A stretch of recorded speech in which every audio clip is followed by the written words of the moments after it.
Praise the Lord, hallelujah. परमेश्वर के नाम का स्तुति हो, परमेश्वर के नाम का महिमा हो। मैं पास्टर प्रशांत कुमार आप सभी को आज का बाइबल अध्ययन में यीशु मसीह के नाम से वेलकम और स्वागत करता हूं। मैं आशा और प्रार्थना करता हूं आप सब यीशु मसीह के नाम से कुशल और मंगल से रहेंगे। आइए आज का बाइबल अध्ययन को जाने से पहले एक छोटा सा प्रार्थना करेंगे, उसके बाद हम आगे बढ़ेंगे।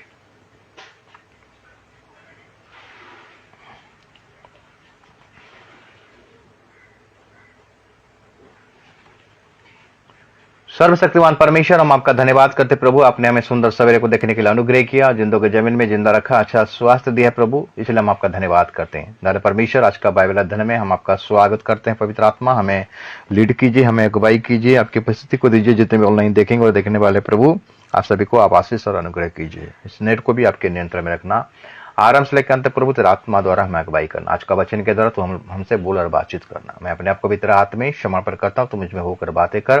मेरा तन मन आत्मा को प्रभु हम तेरे हाथ में समर्पण करते हैं, तू ही नियंत्रण करना। सारी आदर महिमा आपको देते प्रार्थना तेरे बड़े उद्धार करता यीशु के नाम से मांगता हूँ, आमीन। परमेश्वर के नाम का स्तुति हो, परमेश्वर के नाम का महिमा हो। परमेश्वर हमें आराधना में अगुवाई किया, इसलिए परमेश्वर का हम धन्यवाद करते हैं, उसका स्तुति करते हैं, उसका प्रशंसा करते हैं, उसका तारीफ करते हैं।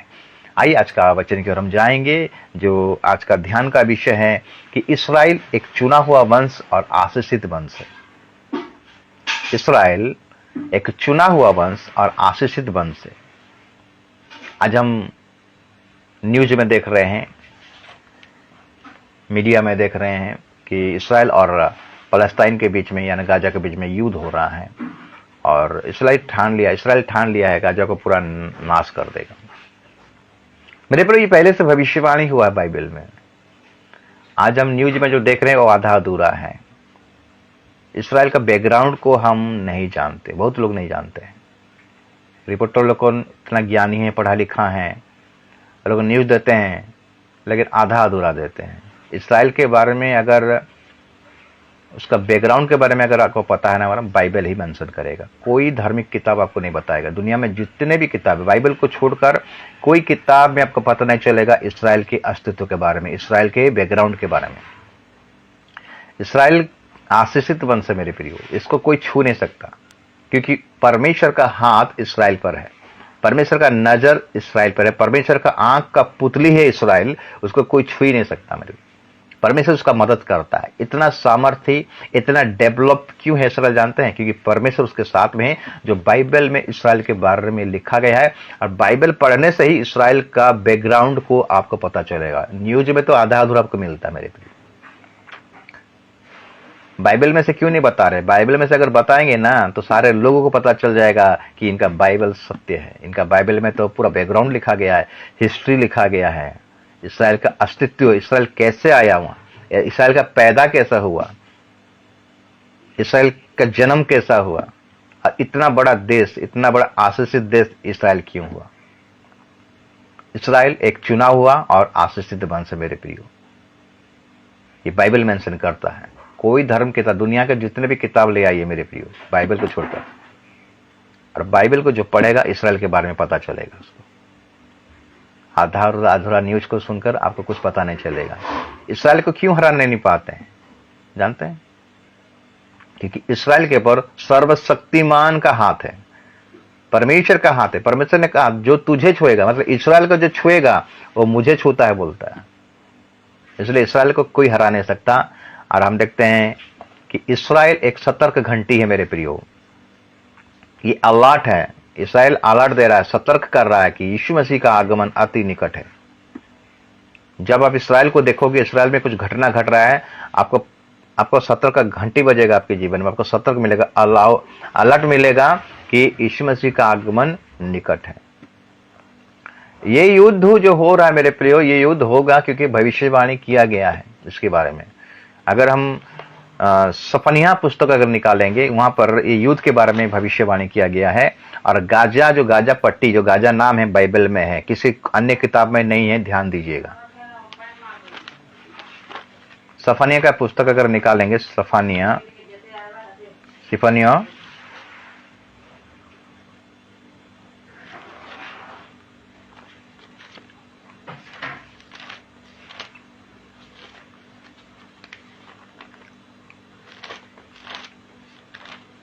हबक्कुक पुस्तक के बाद सफन्या पुस्तक उसका 2 अध्याय को निकालेंगे, जो पुरातन नियम का। अगर आपके पास बाइबल है तो आप 1090 पुस्तक को अगर निकालेंगे तो आपको मिलेगा सफन्या का पुस्तक। और सफन्या उसका 2 अध्याय को निकालेंगे। इसराइल और गाजा के बीच में जो युद्ध हो रहा है ना, ये पहले से भविष्यवाणी किया गया है, ध्यान दीजिएगा।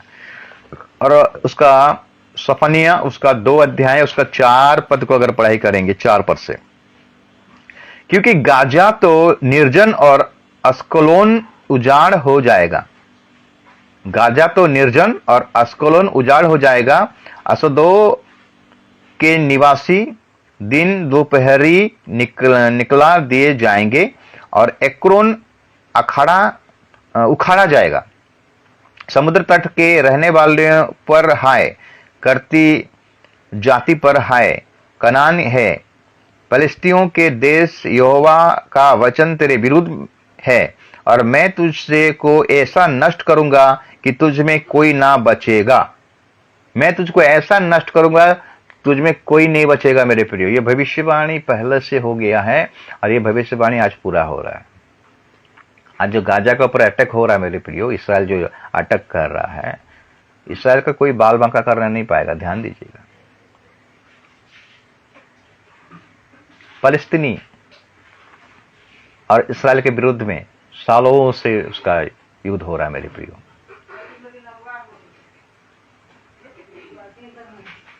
फलस्तीनी और इसराइल के बीच में सालों से युद्ध हो रहा है मेरे प्रियो। उस मंदिर के लिए युद्ध हो रहा है।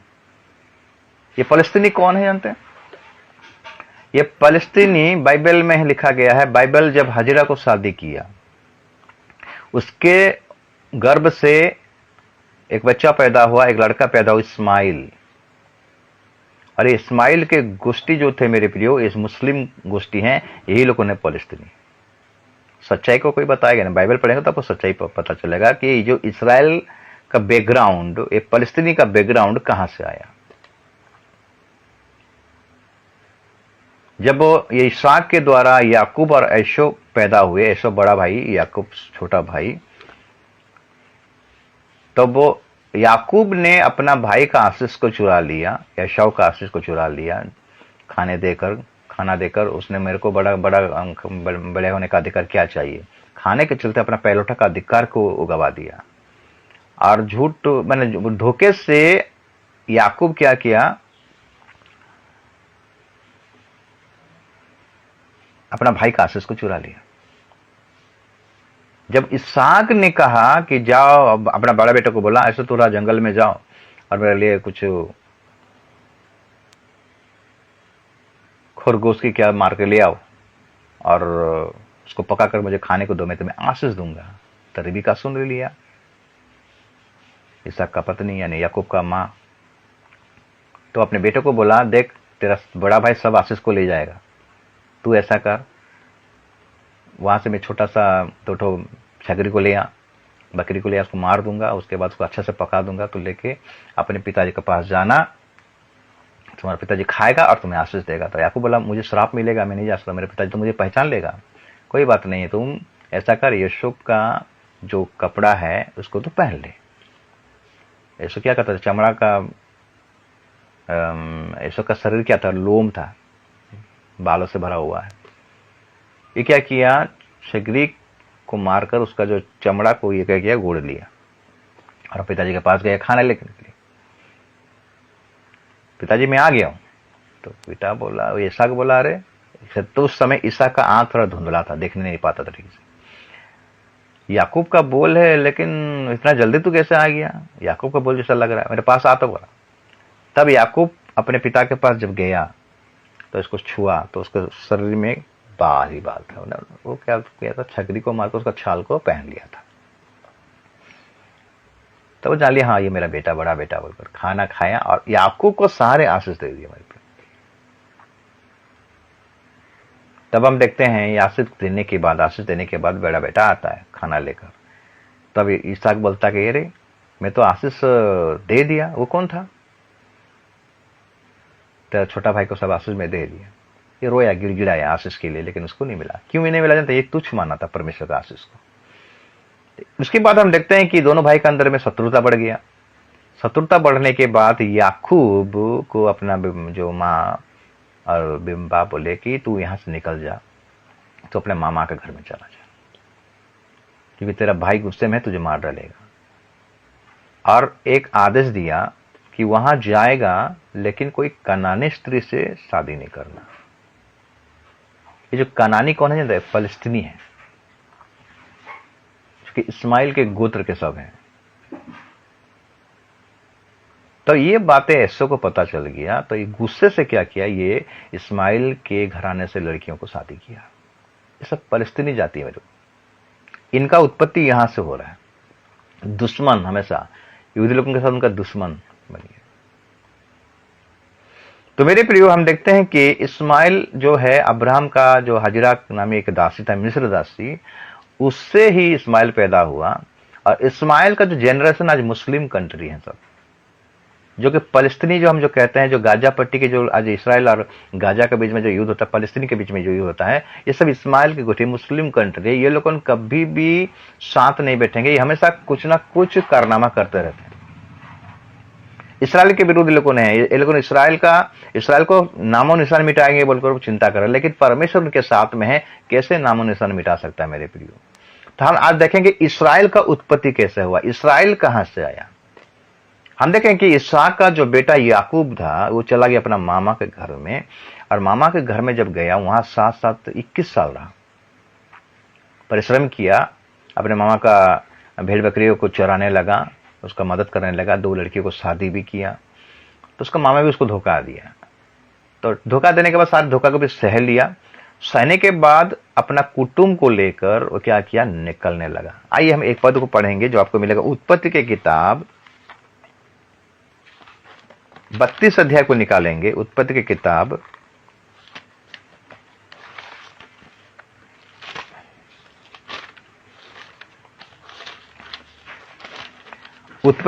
32 अध्याय। जब अपने मामा के घर से याकूब जब अपना पूरा परिवार को लेकर जा रहा है, तो 22 पद से, उत्पत्ति 32 उसका 22 पद से पढ़ाई करेंगे। उसी रात वो उठा और अपनी दोनों स्त्रियों और दोनों दासियों और 11 लड़कों को संग लेकर घाट से युवक नदी के पार उतर गया। उसने उन्हें उस नदी के पार उतार दिया, वरन अपना सब कुछ पार उतार दिया, और याकूब आप अकेला रह गया। तब कोई पुरुष आकर पांव फटने तक उससे मल्ल युद्ध करता रहा। जब उसने देखा कि मैं याकूब पर प्रबल नहीं होता, तब उसकी जांघ की नस को छुआ, और याकूब की जांघ की नस उससे मल्लयुद्ध करते ही करते चढ़ गई। तब उसने कहा, मुझे जाने दे, क्योंकि भोर होने वाला है। याकूब ने कहा, जब तक मुझे आशीर्वाद ना दे तब तक मैं तुझे जाने ना दूंगा। और उसने याकूब से पूछा, तेरा नाम क्या है? उसने कहा, याकूब। उसने कहा, तेरा नाम अब से याकूब नहीं परंतु इसराइल होगा, क्योंकि तू परमेश्वर से और मनुष्य से भी युद्ध करके प्रबल हुआ है। यहीं से इसराइल का जन्म हुआ मेरे प्रियो, उदय हुआ। याकूब का नाम इसराइल है, और इसराइल का मतलब है परमेश्वर और मनुष्य से युद्ध करके जीतने वाला। और याकूब, इसराइल का मतलब है राजकुमार। बाइबल में कम से कम 2000 बार इसराइल नाम आया है मेरे प्रियो, बाइबल में। तो यहीं से उदय हुआ इसराइल, याकूब इसराइल बन गया मेरे प्रियो। और इसका 12 बेटे हुए, 12 गोत्र। और हम देखते हैं कि धीरे धीरे उत्पत्ति की किताब जब खत्म होते जाता है, अब्राहम, ये जो आशीष जो याकूब को मिला, याकूब बोला, मुझे आशीष जब तक तू नहीं करेगा तब तक मैं तुझे छोड़ूंगा नहीं। तो परमेश्वर के साथ ये युद्ध किया। युद्ध का मतलब है रो रो कर गिड़गिड़ा के प्रार्थना करने लगा। इसका मतलब परमेश्वर का साथ वो लड़ा, ये लड़ना सीखा मेरे प्रियो। परमेश्वर ने पूछा, तेरा नाम क्या है? उसने याकूब बोला। क्यों बोला याकूब जानते हैं? क्योंकि एक बार उसके पिता ने याकूब को पूछा था, तेरा नाम क्या? जब उसका भाई का आशीष को चुराने वाला था, खाना लेकर अपना पिता के पास गया था, तो उसने पूछा था, तेरा नाम क्या है? उसने बोला, मेरा नाम ऐशू है। झूठ बोला था। मतलब याकूब का मतलब है धोखेबाज, याकूब का मतलब है चीटर, याकूब का मतलब है पांव खींचना, याकूब का मतलब है छीन लेना, दूसरों का आशीष को छीन लेना। ऐसा व्यक्ति था याकूब। तो याकूब अपने मामा के घर में रहकर दो शादी किया, दोनों लड़कियों को, मामा का दोनों लड़कियों को शादी किया और दासियों को भी शादी किया। उसे 12 बेटे जन्म हुए और अपना पूरा परिवार को लेकर आशीष, मतलब जितने भी वो कमाया था, भेड़ बकरियां जो भी था सब लेकर जा रहा था। उसके बाद सारे प्रकार का आशीष है। लेकिन ये क्यों आशीष मांगा, क्यों इसका मन व्याकुल था, ये क्यों परमेश्वर से आशीष पाना चाहता था? वो अपने मन में ये विचार किया, उसके मन में ये था, एक दुख था, मैंने जो आशीष किया है मैं अपने बलबूते पर किया हूं। मुझे परमेश्वर से आशीष चाहिए, मुझे परमेश्वर का शांति चाहिए, मुझे परमेश्वर का ही ओर से आशीष चाहिए। इसीलिए वो क्या किया, अपना परिवार को नदी पार कर दिया, अपने अकेले रह गया।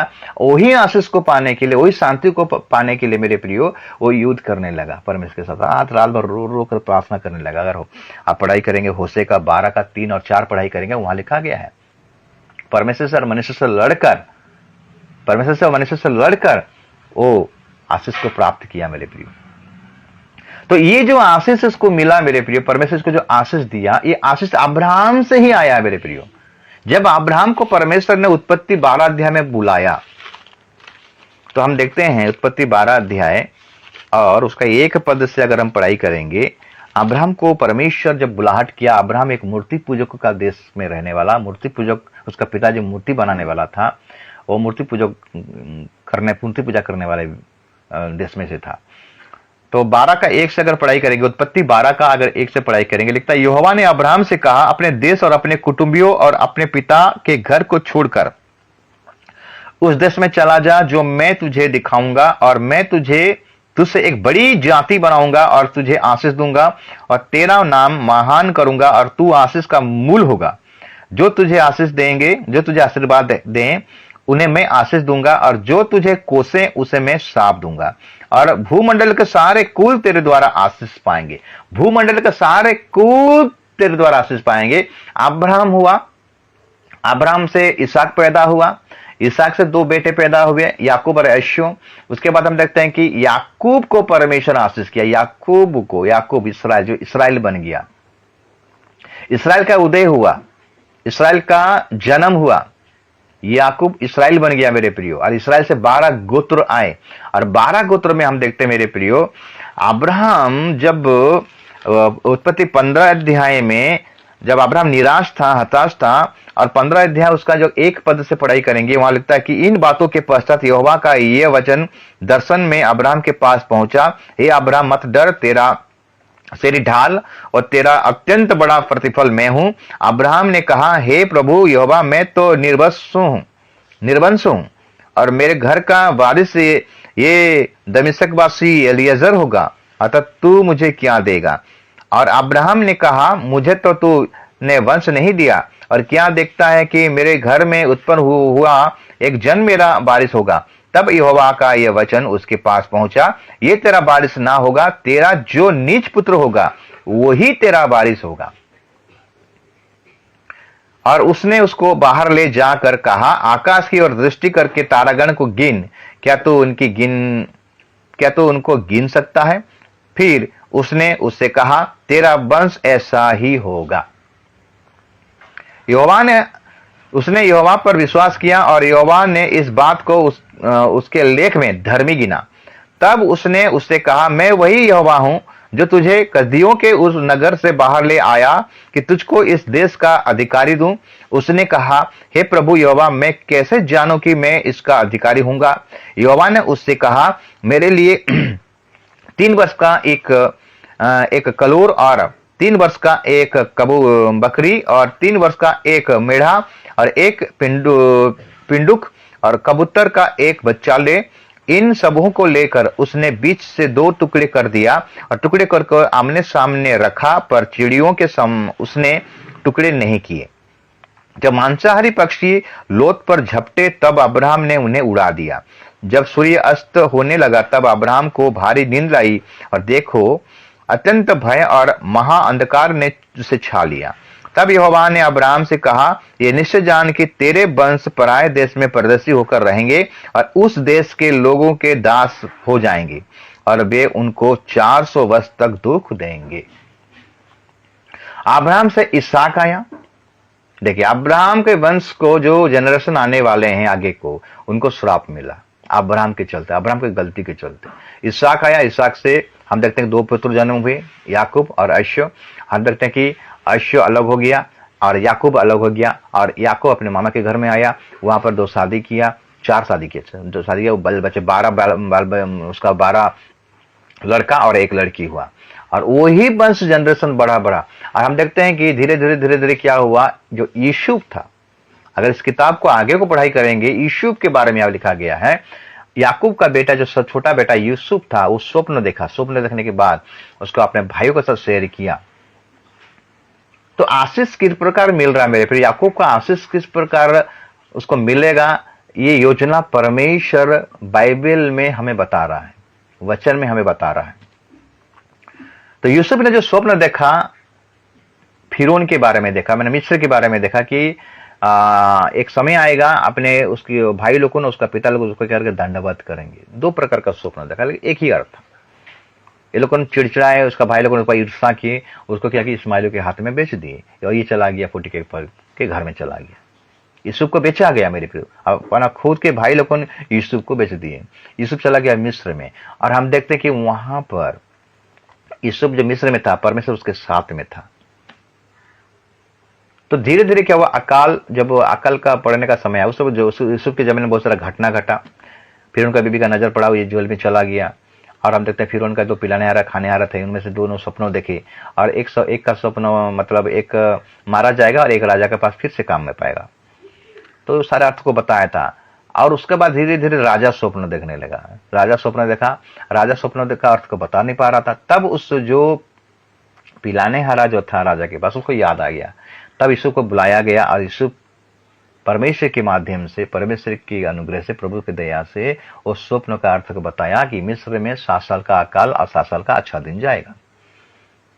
तब राजा फिरौन यूसुफ को प्रधानमंत्री बनाया और मिस्र का सारा अधिकार दिया। मिस्र में जितने जमीन बाड़ी थे, खेती बहुत सारा किया गया, उपज बहुत किया गया, सारे उपज को रखा गया, क्योंकि आने वाला जो 7 साल महामारी आने वाला, महामारी, 7 साल का अकाल, जब खेती बाड़ी होकर उसका धन भंडार में सब, खाने का भंडार में सब खाना रख दिया गया, अकाल स्टार्ट हो गया।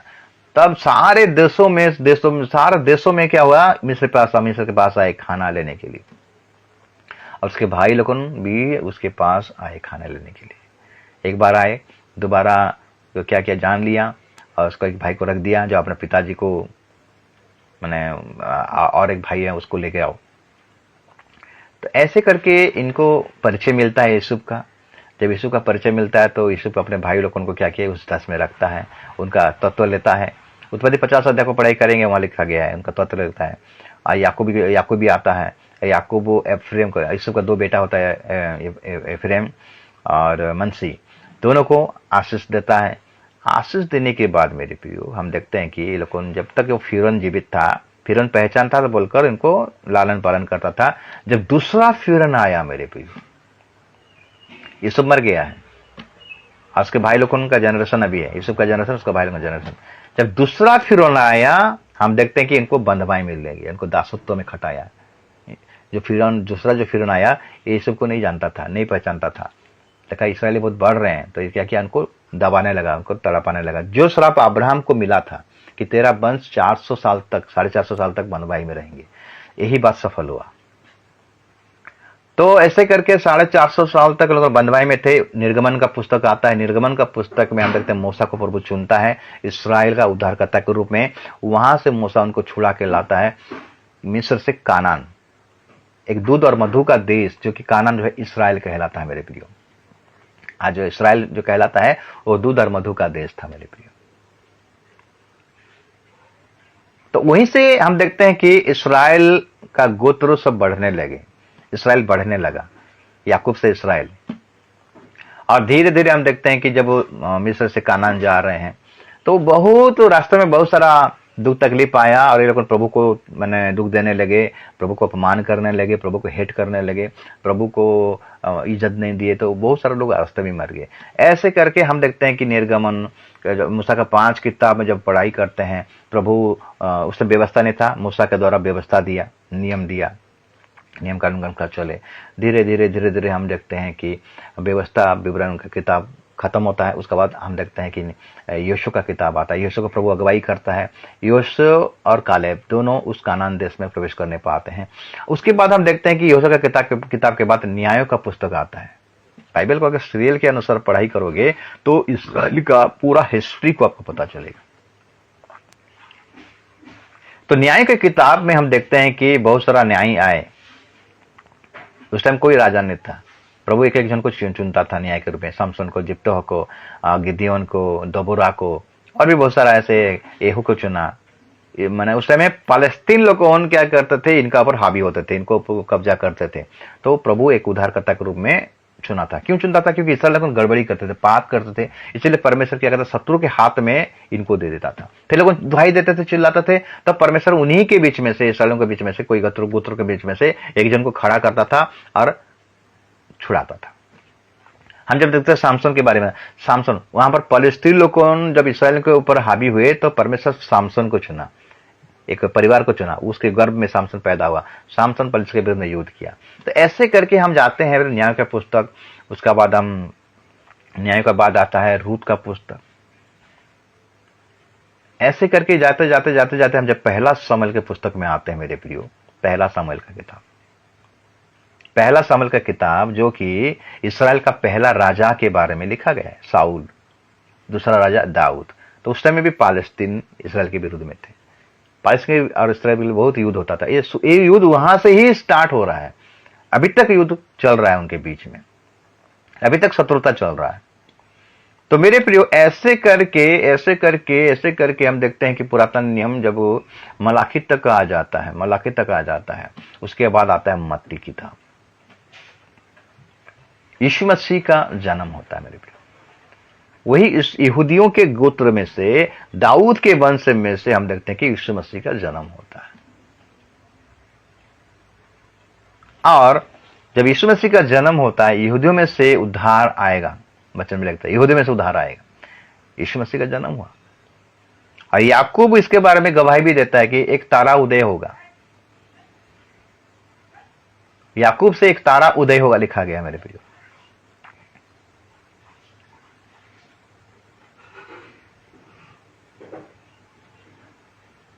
जो कि यहूदा के गोत्र में से, दाऊद के वंश में से एक आएगा, यीशु मसीह। तो आज जब हम देखते हैं कि इसराइल के बारे में, जो आज इसराइल और गाजा के विरुद्ध में जो युद्ध हो रहा है मेरे प्रियो, ये पहले से भविष्यवाणी किया गया है। आज सब घट रहा है। और ये युद्ध अंत नहीं है मेरे प्रियो, ध्यान दीजिएगा। ये जो युद्ध हो रहा है ये अंत नहीं है। ये गाजा को पूरा नष्ट कर देगा। वचन में लिखा है ना, गाजा को नष्ट कर देगा इसराइल। गाजा को जो सपोर्ट करेगा वो भी इसके साथ नाश हो जाएगा। तो इसराइल आशीषित है मेरे प्रियो, इसराइल आशीषित है। हम जो गिनती का पुस्तक पढ़ाई करते हैं, बालाक राजा इसराइल को श्राप देने के लिए वो क्या हुआ, एक भविष्यद्वक्ता के पास आया। गिनती 22 अध्याय को अगर निकालेंगे, बिलाम के पास आया।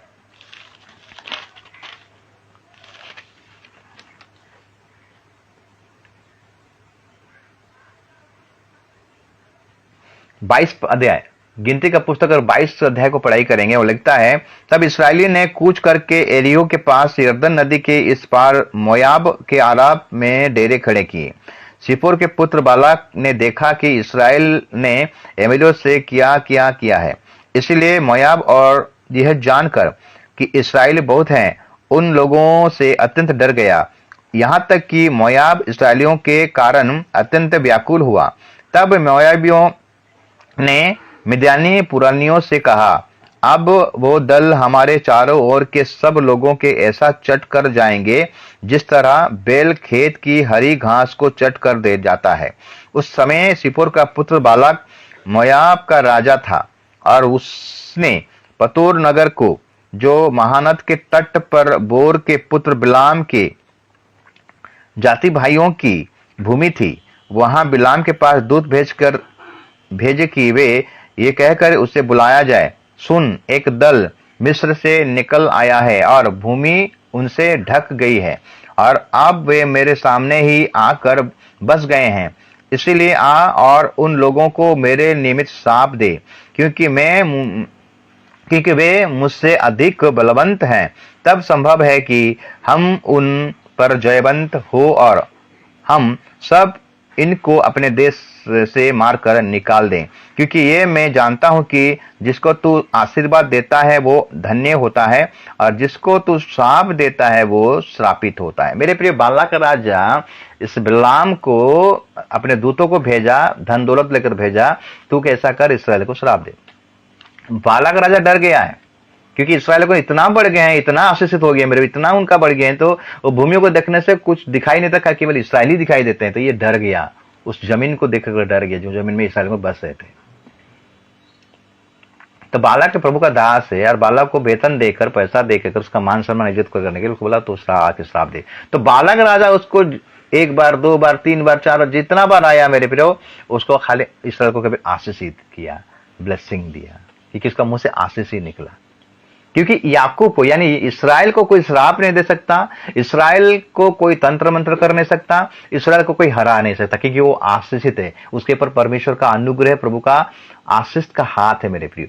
प्रभु का आंख का पुतली है इसराइल, उसको जो छुएगा वो प्रभु को छूता है।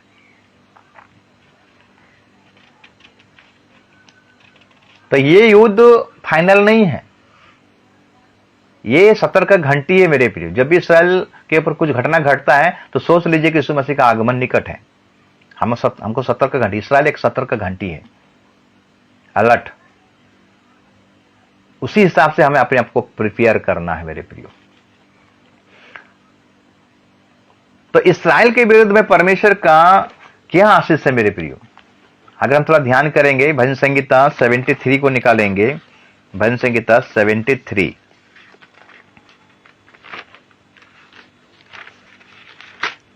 और हम उसका पढ़ाई करेंगे एक पद को। सचमुच इसराइल के लिए अर्थात शुद्ध मन वाले के लिए परमेश्वर भला है। शुद्ध मन वालों के लिए परमेश्वर क्या है? भला है। इसराइल के लिए परमेश्वर भला है। इसराइल शुद्ध मन वाले हैं मेरे प्रिय, उनके मन में कपट नहीं है, क्योंकि याकूब परमेश्वर से लड़ा और उसका मन को शुद्ध किया और परमेश्वर का नाम को पूछा, तेरा नाम क्या है? मेरा नाम याकूब है। मैंने याकूब अपने गलतियों को माना, मैं धोखेबाज हूं, मैं अपने भाई को आशीष को चुरा लिया हूं, मैं ऐसा क्या हूं, वैसा क्या हूं, मैं धोखा दिया हूं। आपसे तेरा नाम धोखेबाज नहीं है, आपसे तेरा नाम चीटर नहीं है, आपसे तेरा नाम इसराइल। तू परमेश्वर और मनुष्य से युद्ध कर कर जयवंत हुआ है, तू राजकुमार है। तो मेरे प्रियो, हम देखें कि सचमुच इसराइल के लिए अर्थात शुद्ध मन वालों के लिए परमेश्वर भला है। मैंने इसराइलियों के लिए परमेश्वर भला है, पर इसराइल को कोई बाल भंगा कर नहीं पाएगा मेरे प्रियो। इसराइल के लिए परमेश्वर भला है, उसकी करुणा अनंत काल तक है मेरे प्रियो इसराइल के ऊपर। क्योंकि अब्राहम को परमेश्वर जो प्रतिज्ञा दिया था, मैं तेरे वंश को आशीष करूंगा, ब्लेसिंग करूंगा, जो तुझे आशीष दूंगा मैं उसको आशीष दूंगा, जो तुझे कोसेगा मैं उसको श्राप दूंगा। बोला बलाम कैसे श्राप दे सकता है मेरे प्रियो? उसके मुंह से तो ऑटोमेटिक आशीष निकल रहा है, नहीं दे सकता कोई। याकूब को कोई तंत्र कोई मंत्र काम नहीं करता मेरे प्रियो। इसलिए आज इसराइल के जो चारों ओर जो मुस्लिम देश हैं सब डरते हैं, भय खाते हैं, उसको नाश करने के लिए सोचते हैं, लेकिन कोई कुछ नहीं कर सकता मेरे प्रियो। दूसरे आशीष को देखेंगे मेरे प्रियो। व्यवस्था विवरण 27 अध्याय का अगर 9 पद को पढ़ाई करेंगे, व्यवस्था विवरण 27 अध्याय उसका 9 पद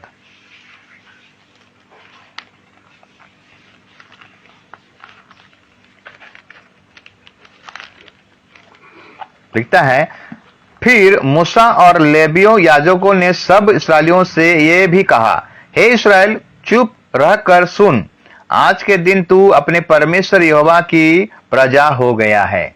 इस्राएल परमेश्वर का प्रजा है मेरे प्रियो, और इस्राएल का राजा कौन है? खुद सर्वशक्तिमान परमेश्वर है। तो इस्राएल को कौन छू सकता है? इस्राएल को कौन नाश कर सकता है? इसराइल के ऊपर परमेश्वर का हाथ है, परमेश्वर का सामर्थ्य है, इसलिए तो आज इसराइल इतना डेवलप कंट्री है मेरे प्रियो। ज्ञान में, बुद्धि में, टेक्नोलॉजी में, हर चीजों में वो डेवलप है मेरे प्रियो। इतना अच्छा, इतना बड़ा बड़ा इन्वेंशन भी हम देखें किए हैं इसराइल। टेक्नोलॉजी इसराइल के द्वारा आया है। समृद्धि देश है, पावरफुल देश है। हम देखते हैं कि न्यूक्लियर वेपन, आधुनिक अस्त्र शस्त्र से वो लेस है मेरे प्रियो। उसके पास भयानक चीज है मेरे प्रियो।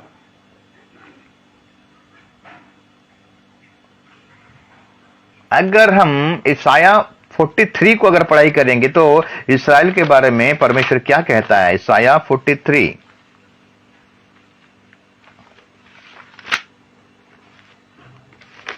और उसका एक पद। हे इस्राएल तेरा रचने वाला और हे याकूब तेरा सृजनहार यहोवा अब यूं कहता है, मत डर क्योंकि मैंने तुझे छुड़ा लिया है, मैंने तुझे नाम लेकर बुलाया है, तू मेरा ही है। मत डर, मैंने तुझे छुड़ा लिया है, मैं तेरा नाम लेकर पुकार लिया है। मत डर क्योंकि मैंने तुझे छुड़ा लिया है, मैंने तुझे नाम लेकर बुलाया है, तू मेरा ही है। परमेश्वर का इस्राएल है मेरे प्रियो, कोई देश उसको छू नहीं सकता। सब देश, सारे देश डरते हैं इसराइल को। पालिस्तीनी जितने बार इसराइल के ऊपर युद्ध करने की सोचा मेरे प्रियो, हर बार हारा मेरे प्रियो। शायद 2022 में भी और एक बार गाजा पट्टी से इसराइल के ऊपर आक्रमण हुआ था, लेकिन हार गया। वो लोगों ने समर्पण कर दिए, सरेंडर कर दिए। आज भी अभी ठान लिया है इसराइल, गाजा को छोड़ेगा नहीं, पूरा नाश कर देगा। जितने आतंकवादी गतिविधियां हैं सबको नाश करेगा, क्योंकि उसने उन लोगों ने गुनाह किए हैं। बेमतलब इसराइल में घुसकर बाल बच्चों को मारे हैं।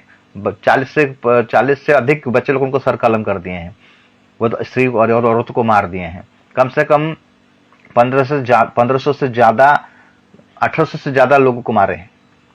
इसराइल क्या छोड़ेगा? नहीं छोड़ेगा मेरे प्रियो। इसराइल पर हाथ दिया है तो इसराइल छोड़ेगा नहीं, वो नास्ताबूत कर देगा पूरा। हम भविष्यवाणी सिफनी में भविष्यवाणी देखें ना, वो नाश कर देगा, वो नहीं रहेगा। ये भविष्यवाणी पहले से हो गया है, आज घट रहा है और भविष्यवाणी पूरा हो रहा है। बाइबल का भविष्यवाणी पूरा हो रहा है। आप जो न्यूज में देख रहे हो वो आधा अधूरा है, बाइबल में उसका पूरा डिटेल दिया गया है। उसका अस्तित्व, इसराइल कैसे आया और कैसे आशीषित हुआ, अभी कैसे खड़ा हुआ है, सब बाइबल पढ़ने से पता चलेगा। रिपोर्टर आपको आधा अधूरा देंगे, पूरा बताएंगे तो सब बाइबल को ग्रहण कर लेंगे मेरे प्रियो। इसराइल के बारे में पूरा पता चल जाएगा, इनका बाइबल में लिखा गया है। कोई धर्म ग्रंथ में, अन्य जो भी धर्म ग्रंथ देख लीजिए मेरे, वहां पर इसराइल का नाम लिखा गया, यहाँ पर लिखा गया है। इसलिए बाइबल वर्ल्ड में सबसे ज्यादा बिकने वाला पुस्तक है और ज्यादा बाइबल को लोग पढ़ते हैं। आप जो विरोध कर रहे हो ना मसीह लोगों को, बाइबल का विरोध कर रहे हो, वचन का विरोध कर रहे हो, यही बाइबल ही आपको उद्धार कर सकता है। ध्यान दीजिएगा, सारे घटना घट रहा है, एक समय आएगा आपका आंख भी खुलेगा। मैं प्रार्थना करता हूं आपका आंख प्रभु खोल दे। उसके बाद हम देखते हैं मेरे प्रियो व्यवस्था विवरण 33 का अगर 29 को पढ़ाई करेंगे, 33 का 29 को पढ़ाई करेंगे,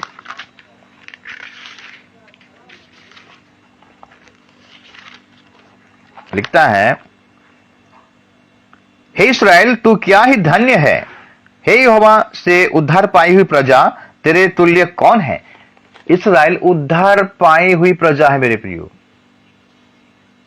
परमेश्वर इस्राएल को उद्धार दिया है, परमेश्वर उसका उद्धार करता है, इस्राएल का खून छू सकता है। वो चुना हुआ एक आशीषित वंश है, उसको कोई छू नहीं सकता मेरे प्रियो।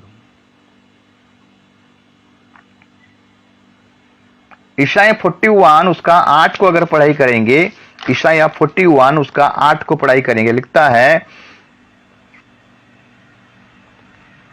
हे मेरे दास इस्राएल, हे मेरे चुने हुए याकूब, हे मेरे मित्र अब्राहम के वंश, हे मेरे मित्र अब्राहम के वंश। अब्राहम परमेश्वर का मित्र था, उसी के वंश है इस्राएल।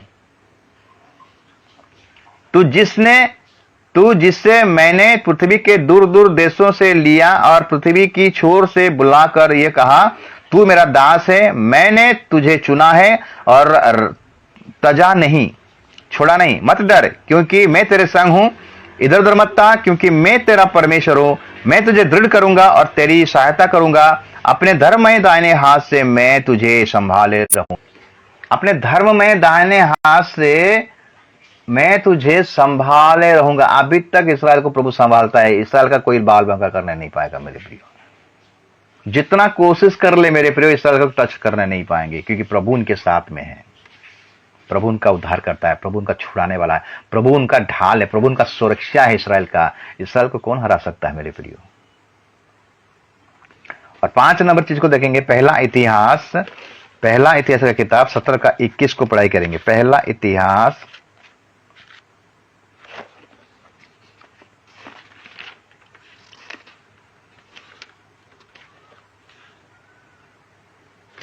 17 का 21। फिर तेरी प्रजा इसराइल के भी तुल्य कौन है? वो तो पृथ्वी भर में एक ही जाति है।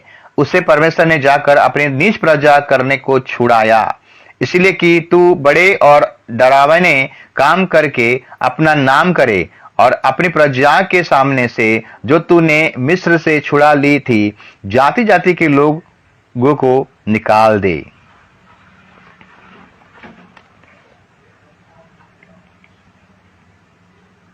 इसराइल को परमेश्वर छुड़ाया है, नीच प्रजा कर दिया है।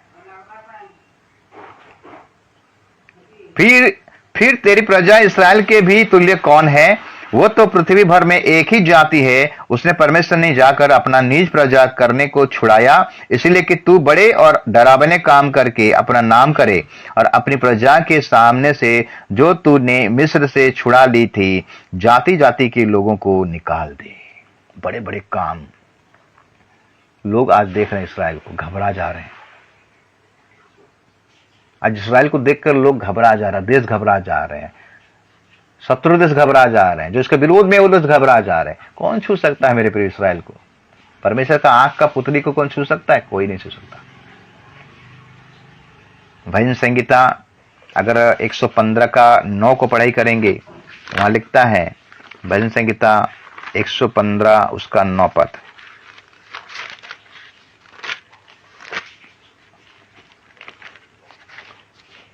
भजन संहिता 115 उसका 9 पद लिखता है, हे इस्राएल, यहोवा पर भरोसा रख, तेरा सहायक और ढाल वही है। परमेश्वर इस्राएल का सहायक और ढाल है, कोई उसको छू नहीं सकता। ये जो युद्ध हो रहा है ज्यादा दिन नहीं चलेगा, बहुत कम दिन के अंदर में गाजा को पूरा नाश कर देगा इसराइल। परमेश्वर उसके साथ में है, इसराइल को कोई छू नहीं सकता मेरे प्रियो। हम देखें ये 5 प्रकार का धन्य विषय में, इसराइल के विषय में प्रभु क्या कहता है। यीशु मसीह अपने मत्ती अध्याय 24 में युद्ध के बारे में भविष्यवाणी किया कि युद्ध होगा, युद्ध तो अवश्य होगा, लेकिन इसका माने ये नहीं जे अंत आ जाएगा। अंत अभी नहीं आएगा। जब तक सुसमाचार कंप्लीट नहीं होगा मेरे प्रियो, तब तक युगांत नहीं आएगा, प्रभु का आगमन नहीं होगा। सुसमाचार कंप्लीट होगा, यीशु मसीह का आगमन होगा। आज तक इसराइल को परमेश्वर बचा कर रखा है मेरे प्रियो। उसका अस्तित्व हम देखते हैं। जब मंदिर के बारे में बोला गया, चलो लोग ने बोले प्रभु देखो तो कितना बड़ा मंदिर है, तो यीशु मसीह ने एक बात बोला कि एक पत्थर के ऊपर नहीं रहेगा। और वो भविष्यवाणी यीशु मसीह 30 AD में 30 ईस्वी में 30 AD में 30 ख्रीष्टाब्द में यीशु मसीह ये बात बोला था अपने चेलों के से। और 70 AD में हम देखते हैं मेरे प्रियो, ये मंदिर हेरोदेस के द्वारा बनाया गया था, 46 साल लगा था। 70 AD में टाइटस जो रोमी का शासक था, सम्राट था, आया मंदिर को नाश कर दिया। और जो सैन्य लोग थे उनको बोला गया कि ये मंदिर बहुत अच्छा बना है, बहुत सुंदर बना गया, बहुत भव्य से बना गया है। इस मंदिर के जो पत्थर जो बीच में सोना है, ये सोने के चलते मेरे प्रियो सारे पत्थर को उखाड़ डाले, अभी खाली दीवार बचा है। तो मंदिर नाश हुआ। प्रभु यीशु मसीह जो भविष्यवाणी किया था मंदिर नाश होगा, मंदिर नाश हो गया मेरे प्रियो। ये मंदिर जब नाश हुआ मेरे पर, तब यहूदी लोगों जो इसराइल थे, यहूदी लोगों सब तितर बितर हो गए, पूरा दुनिया में तितर बितर हो गया। जब यरूशलेम खाली हुआ तो हम देखते हैं कि तुर्की के लोग आकर वहां बसने लगे, डेरा करने लगे, और वही लोगों पालस्तीन लोगों ने वहां पर वैसा डेरा करने लगे, और वहां पर एक लोग मंदिर बनाए, लोगों ने एक तो मस्जिद बनाए। ये लोग, देश पूरा खाली था। तब हम देखते हैं कि ब्रिटिश सरकार जब आया तो ब्रिटिश सारे पूरा वर्ल्ड में उसका उनका कैप्चर था, और यरूशलेम में भी इनका कैप्चर था। देखे लगे अरे ये यहूदी लोग तो हमारे परमेश्वर के लोग हैं, ये लोगों को मौका दिया गया, इनको खबर पहुंचाया गया कि जितने भी यहूदी हैं जहां जहां से हैं, आपका देश आपको मिल जाएगा, आप लौटाइए। तो वहीं से सब यहूदी लोग जहां तितर बितर हुए थे मेरे पे, सब आ गए और यरूशलेम में डेरा किए, और पैलेस्टाइन और जो यहूदी थे उनको दो भाग कर दिया। वो लोग नाराज होने लगे, जब यहूदी लोग आ गए इस देश में, यरूशलेम में आ गए, तो पैलेस्टाइन लोग नाराज हुए। तो ये ब्रिटिश सरकार किया, उनको आधा दे दिया, इनको आधा दे दिया। उसी दिन से पैलेस्टीनी इसराइल के विरुद्ध में काम कर रहा है, पीछे लगा हुआ है, इसको नाश कर दूंगा मंदिर के चलते। तो आने वाला घटना होगा मेरे प्रियो, तीसरा मंदिर बनने के लिए रेडी हो रहा है, और युद्ध होगा आने वाले दिनों में, और भी भयानक युद्ध होने वाला है। हम देखते तीसरा विश्व युद्ध भी होने वाला है।